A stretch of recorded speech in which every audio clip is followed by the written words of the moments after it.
আল্লাহ যে নারীকে ভালোবাসেন তাকে চারটি কষ্ট দেন। আপনি কষ্টে আছেন তার মানে এই নয় যে আল্লাহ আপনাকে ভালোবাসেন না, আল্লাহ আপনাকে মহব্বত করেন না। আপনি কষ্টে আছেন এটা হচ্ছে আল্লাহ আপনাকে ভালোবাসেন, এটা বোঝার অন্যতম একটি লক্ষণ। আপনি কষ্ট থাকলেই বুঝবেন যে আল্লাহ তাআলা হয়তো আপনার গুনাহ মাফ করাচ্ছেন অথবা আল্লাহ পাক রব্বুল আলামিন আপনার মর্যাদা বৃদ্ধি করে দিচ্ছেন। সুতরাং নারীদের জীবনে যদি এই চারটি কষ্ট থাকে তাহলে বুঝে নিবেন যে আল্লাহ পাক রব্বুল আলামিন আপনাকে ভালোবাসেন, আপনাকে মহব্বত করেন এবং এই কষ্ট দিয়ে আল্লাহ পাক রব্বুল আলামিন আপনার মর্যাদা বৃদ্ধি করে মৃত্যুর সাথে সাথে আপনাকে জান্নাত দিতে চাচ্ছেন। নাম্বার 1, এক নাম্বার হচ্ছে মানুষের অন্যায় সমালোচনা। আপনি কোনো কাজ করেন না কিন্তু মানুষ আপনাকে মিথ্যা অপবাদ দিচ্ছে, আপনাকে মানুষ গালিগালাজ করছে, মানুষ আপনাকে অপবাদ দিয়ে আপনাকে হেয় প্রতিপন্ন করছে, ক্রিটিসাইজ করছে। যদি এরকম দেখেন তাহলে মনে করবেন আল্লাহ আপনাকে ভালোবাসে। আল্লাহ পাক রব্বুল আলামিনের একজন বান্দি ছিলেন দুনিয়াতে যার নাম হচ্ছে মারিয়াম আলাইহিস সালাম। হযরত ইমরান আলাইহিস সালামের কন্যা ছিলেন এবং হযরত ঈসা আলাইহিস সালামের মা ছিলেন। এতটা সম্মানী একজন ব্যক্তি, তাকে মানুষ অপবাদ দিয়েছিল, তাকে মানুষ খারাপ নারী বলে গালি দিয়েছিল। আপনি তো কষ্টে আছেন, আপনাকে তো কেউ খারাপ নারী বলে গালি দিচ্ছে না। একটু দেখেন মারিয়াম আলাইহিস সালামের দিকে ফোকাস করেন, মানুষ তাকে প্রস্টিটিউট নারী বলে গালি দিয়েছে, নাউজুবিল্লাহ। তার গোত্রের লোকেরা তাকে এই কথা বলে গালি দিয়েছে। আল্লাহ পাক রব্বুল আলামিন তাকে পরীক্ষা করেছিলেন, স্বামী ছাড়া সন্তান দিয়েছেন। জিবরাইল আলাইহিস সালামকে তার কাছে পাঠিয়েছিলেন। জিবরাইল আলাইহিস সালাম তার কাছে গিয়ে বলতেছেন, আপনাকে আল্লাহ তাআলা সন্তান দান করবেন, পুত্র সন্তান, এই সন্তান নবী হবেন। এবার মারিয়াম আলাইহিস সালাম বলতেছেন, আমার তো কোনো স্বামী নাই, স্বামী ছাড়া কখনো সন্তান হয় না। আল্লাহ পাক রব্বুল আলামিনের কথা জিবরাইল আলাইহিস সালাম বলতেছেন, আল্লাহ তাআলা চান একটা নিদর্শন দেখানোর জন্য। আদম আলাইহিস সালাম আর হাওয়া আলাইহিস সালামকে আল্লাহ তাআলা বাবা মা ছাড়াই তৈরি করেছেন। সুতরাং আল্লাহ পাক রব্বুল আলামিন স্বামী ছাড়াও যে বাচ্চা বানাতে পারেন, সন্তান দুনিয়াতে আনতে পারেন, এটাও আল্লাহ পাক রব্বুল আলামিন তিনি বোঝাতে চেয়েছেন।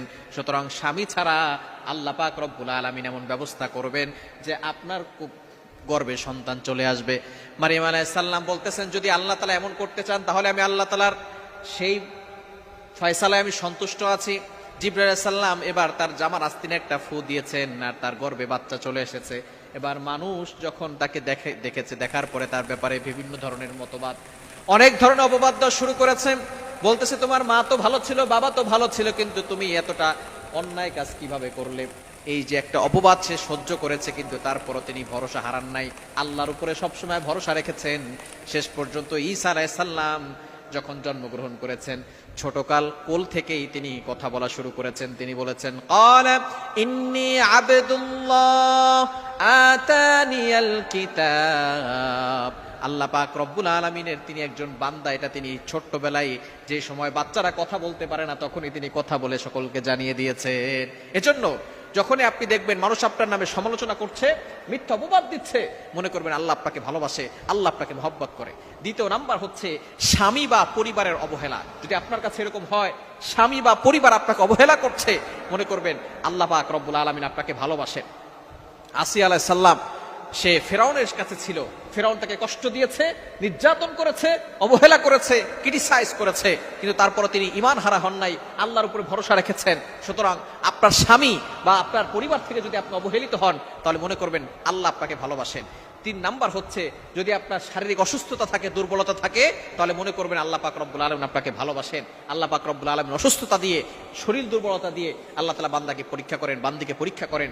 এবং 4 নাম্বার হচ্ছে যদি আপনার রিজিকের সংকীর্ণ থাকে, আপনার রিজিক যদি কম থাকে, অর্থাৎ আপনার খাবার কম, অথবা আল্লাহ পাক রব্বুল আলামিন আপনাকে সম্পদশালী বানান নাই, যদি এরকম হয়, রিজিকের সংকট দেখা দেয়, মনে করবেন আল্লাহ আপনাকে ভালোবাসে। যেই নারীকে আল্লাহ ভালোবাসে তাকে এই 4টি বিপদ দেন, 4টি কষ্ট দেন। আল্লাহ পাক রব্বুল আলামিন তার পরীক্ষা করেন যে এই বান্দি, আমি তাকে ভালোবাসি, সে আমার ভালোবাসায় এই কষ্ট সহ্য করতে পারে কিনা। যদি সে ধৈর্য ধারণ করে, আল্লাহ পাক রব্বুল আলামিন দুনিয়াতেও সম্মান বাড়িয়ে দেন, আখিরাতেও আল্লাহ তাআলা নাজাতের ব্যবস্থা করে দেন।